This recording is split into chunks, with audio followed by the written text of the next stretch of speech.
show on this last day of February 2022. My name is Carl Azus. We're thankful you're spending 10 minutes with us this Monday. It has been 4 days since Russian military forces invaded the neighboring country of Ukraine, and U.S. officials say Russia's progress has been slower than the nation's government thought it would be. Tough resistance from Ukrainian forces, heavier than expected losses on the Russian side, and the size of Ukraine, which is about as big as Texas, these have all been cited as challenges to Russian plans to quickly take control of the neighboring country. When he announced what he called a special military operation in Ukraine last week, Russian President Vladimir Putin said his country needed to act to prevent Western influence from spreading near Russia's western border. But his decision to invade Ukraine has been fiercely criticized by numerous countries around the world. The two sides directly fighting in this war are Russian troops and the military of the Ukrainian government. But Ukraine is getting weapons, equipment, and various forms of support from the U.S. and several other nations. And some of those countries have also sanctioned Russia. They've put limits on international business with that country in an effort to hurt its economy. Critics of that strategy say sanctions alone are not enough to stop Russia, that they take too long, and that the ones that have been announced weren't put in place soon enough to deter the Russian invasion. Inside Russia itself, there have been protests against that invasion, with hundreds and possibly thousands of people getting arrested for participating. Russians who sympathize with Ukraine have placed flowers outside the Ukrainian embassy in Moscow. On Sunday, there were concerns that Russian President Putin was authorizing more destructive weapons in an effort to inflict more damage on Ukraine and end the conflict faster. Russia has said it is not targeting civilian areas, but some of them have been damaged. A man stands on his balcony, looking out at a new reality just hours after a missile slammed into his apartment building. It was 8 a.m. when the projectile hit, destroying parts of the 22nd and 23rd floors. According to Ukrainian authorities, 2 people were killed. Officials here say it was a Russian strike. But Russia's Ministry of Defense claimed it was a Ukrainian anti-aircraft missile that went awry.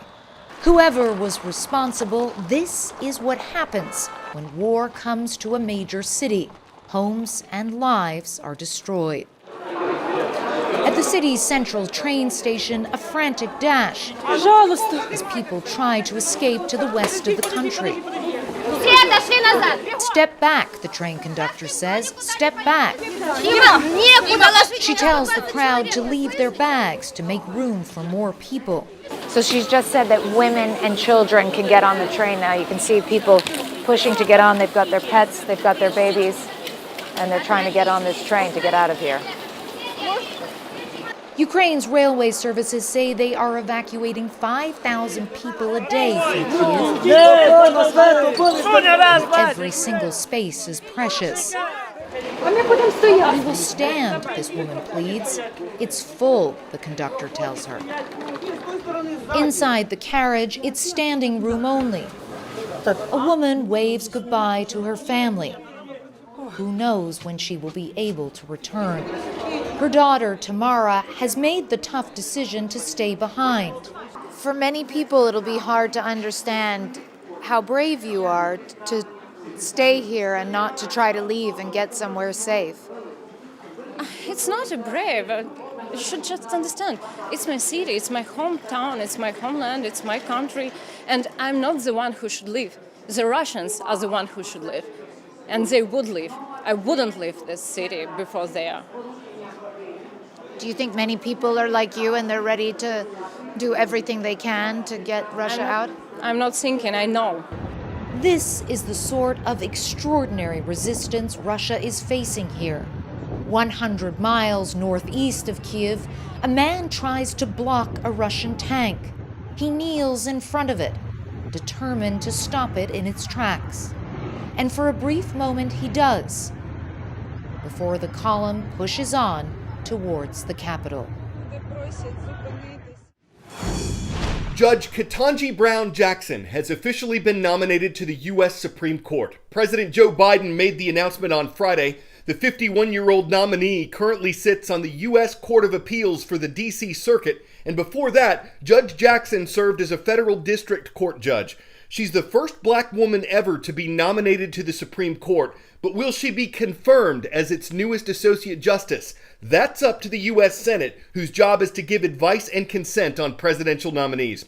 The Senate's currently divided between 50 Democrats and 50 Republicans, and some Republicans have said they're concerned about the support that Judge Jackson has received from, quote, radical liberal groups.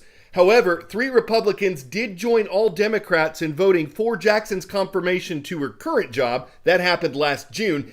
If the Senate were to vote straight down party lines on her Supreme Court nomination, with all Republicans opposing Jackson and all Democrats supporting her, Vice President Kamala Harris, a Democrat, would cast the deciding vote to confirm Jackson. Senate Democrats hope to hold the vote in mid-April.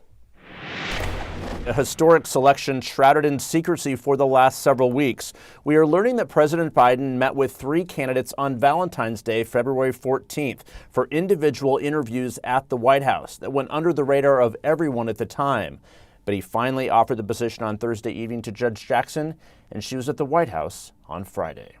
For too long, our government, our courts, haven't looked like America. President Biden making history, nominating the first black woman to serve on the Supreme Court. Judge Ketanji Brown Jackson, who accepted the president's offer during a call, now beginning the confirmation process to become a justice on the nation's highest court. I am truly humbled by the extraordinary honor of this nomination.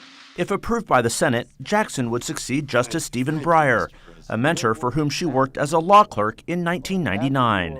Justice Breyer, the members of the Senate will decide if I fill your seat, but please know that I could never fill your shoes.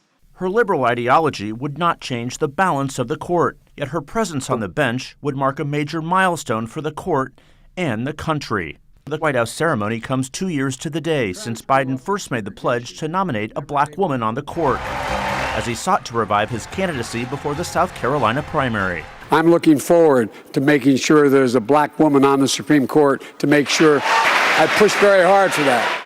Jackson has been a federal judge for nearly a decade, elevated last year to the influential U.S. Court of Appeals for the D.C. Circuit. Incredibly, Judge Jackson has already been confirmed by the United States Senate 3 times. She strives to be fair, to get it right, to do justice. That's something all of us should remember. Born in Washington and raised in Miami, she spelled out her dreams early, saying in her high school yearbook she aimed to go into law and eventually have a judicial appointment. She did just that, graduating from Harvard, both undergraduate and law school, before serving as a federal public defender. Rare experience for a Supreme Court justice. 10-second trivia. What is this space rock that passes through Earth's atmosphere and hits the ground? Meteor, meteoroid, meteorite, or metroid? If a meteoroid survives Earth's atmosphere and makes it to the surface, it's called a meteorite.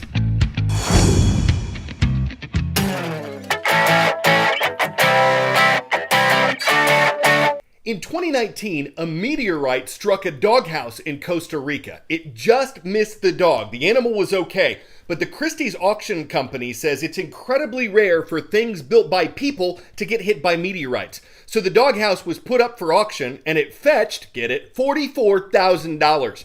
The meteorite itself went for $21,000. We don't know how much of this will go to the dog, but hopefully he'll get a new house out of the deal.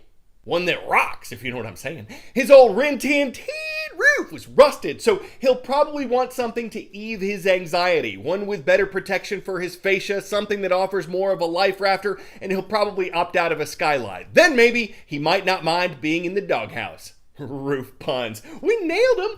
I'm Carl Azus. Want to say hello today to the American International School of Cairo. Thank you for watching from the Egyptian capital, and thanks to all of you for taking time for CNN.